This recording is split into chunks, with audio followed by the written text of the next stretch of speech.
So I've always been myself, but I was more on the passive side, overcompensated, and now found that nice sweet spot to where I feel like I can be myself most of the time. And the more comfortable you feel in your own skin, I swear to God, guys, women can feel your own emotions. So with this one I was referring to, and I started getting that when she started pulling back and I started getting that anxious type energy, that just caused her to pull back more. Naturally, she probably has her issues. We all have issues to some degree, some more than others. But I realized that once you just physically feel comfortable in your own skin, especially around women, they just want to stay around you. And that goes for people in general. Like, I mean, let's just face it, like with dudes, I think we all get along because we're not trying to impress each other, which is, I always relate it like, okay, if I can you guys. No, I'm kidding. Jared, look at me. If I can get, I talked about this with Huds last night on a phone call. If I can get to the place where I am around dudes that I am with women, then I'm just going to be chilling. So I'm really looking forward to that. And I want to move us forward a little bit here to talking about kind of the love.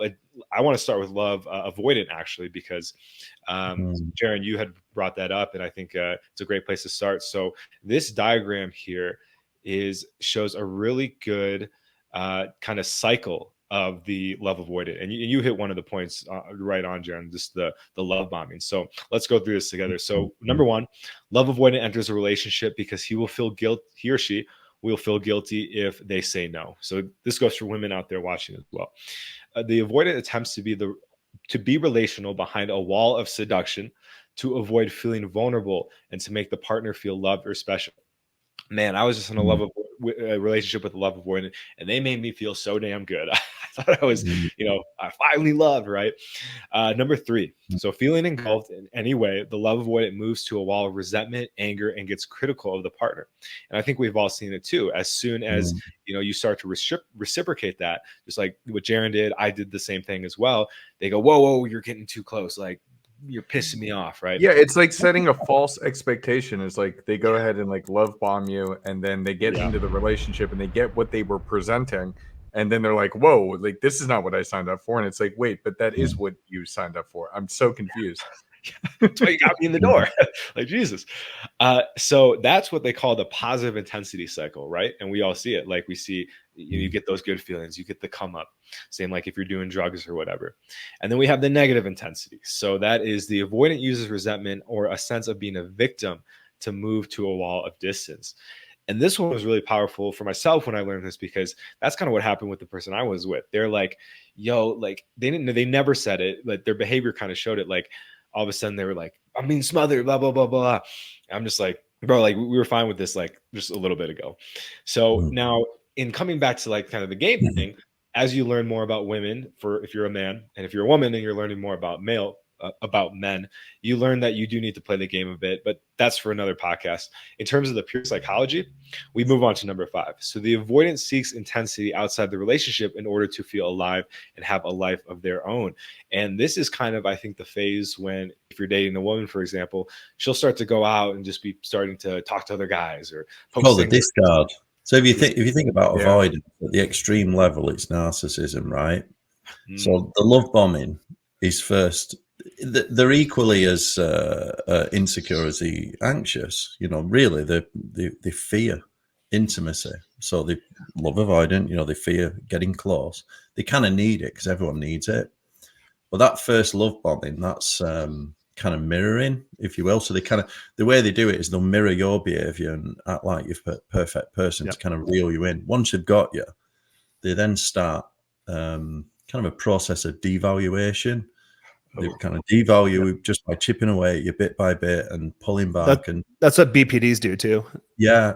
Well, that pullback it's almost like emotional abuse, really. So if someone pulls back on you, gets you to chase, it's devaluing you. It's saying, don't want to spend time with you.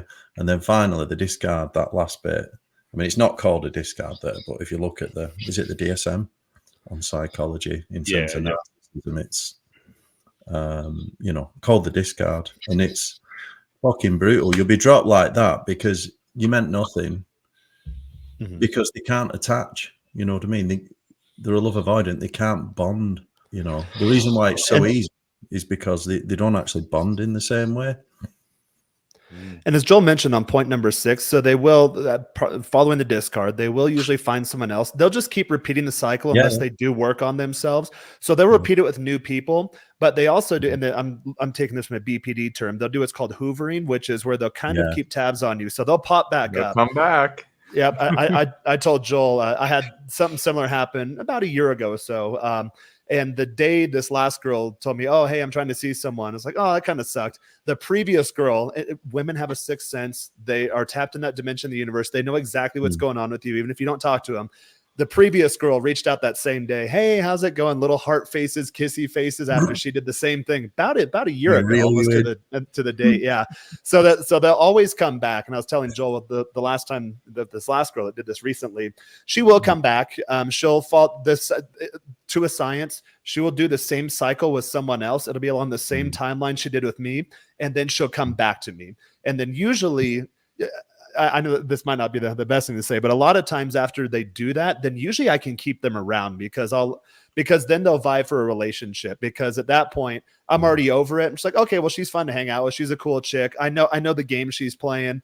I'm not going to fall into the trap this time. And then so they keep trying to reel you in because they got you the first time. But if you don't let them get you the second time, then you can keep them exactly where you want them for pretty much as long as you want. Oh, I want something serious. I want to be your girlfriend. And I'll tell them, hey, we were going down that road before and you screwed it up. So like, you're obviously not girlfriend quality. You're not that type of girl. It's not what you're looking for, but we can just keep it where we're at for now.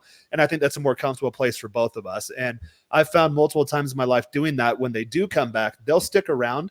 And Andy, like you said, they won't mirror you necessarily, but they can read what it is you want and present themselves as that person, almost like a chameleon. So she'll just keep doing that in perpetuity because she wants to reel you back in. So guys, if you do have, we had someone ask in the group not too long ago, what do you do when an ex comes back? And I know a lot of guys say, well, once an ex, always an ex, never take them back. I used to be in that camp, but once you're able to have some emotional control and realize, okay, well, she essentially used me, but you know what? If I want to use her too, I know I'm going to get shit for this, but it's a game. That's why they call it game. You got to play the game. So if they do come back, then just know, okay, well, she's going to roll out the same playbook.